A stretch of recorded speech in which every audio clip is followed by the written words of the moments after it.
Alright, and welcome to a Polly Poo Poo trade proof, I guess. But basically, this is people ask, how do you do trades? What do you do and things like that. So this is for Black Rabbit.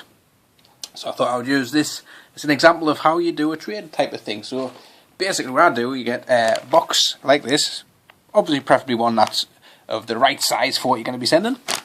So as you can see, this is a size 11 shoebox, so pretty decent size shoebox for pretty decent sized feet.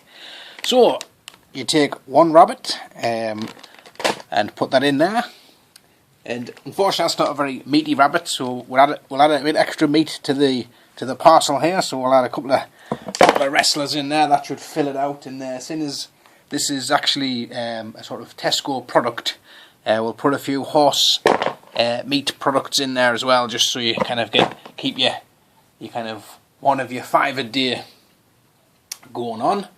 And because it's for rabbit, obviously, and he's got a Lego fetish, you have to kind of make sure there's plenty of Lego in there, kind of just to keep him nice and full of Lego. In fact, we do have sort of these, and you can just snap a few bits off, just kind of put them in there to start disintegrating in with the stuff. And you might even just get a little spoon here and just start to stir it, just keep it simmering away.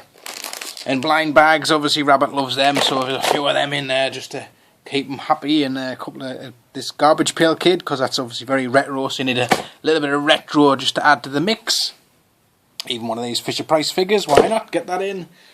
And then really I like to put a few sort of random bits and pieces in as well, just to really add a bit of zest to it. So here we have a biro pen with a green top, a nut and bolt, a couple of random action figures feet. I believe that's off Bart Simpson from the 90s. And I'm not quite sure who that one's off, but that'll go in there as well.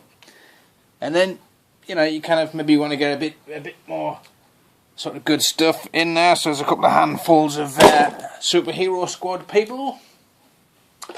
Particularly thought you might enjoy this guy from the Goonies. Hey you guys! So he's getting in there as well.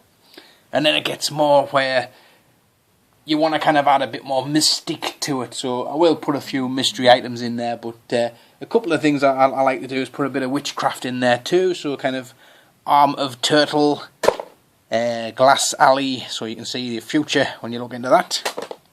I'm even going to put this donkey, which is eating its own foot, so we'll put that in there as well.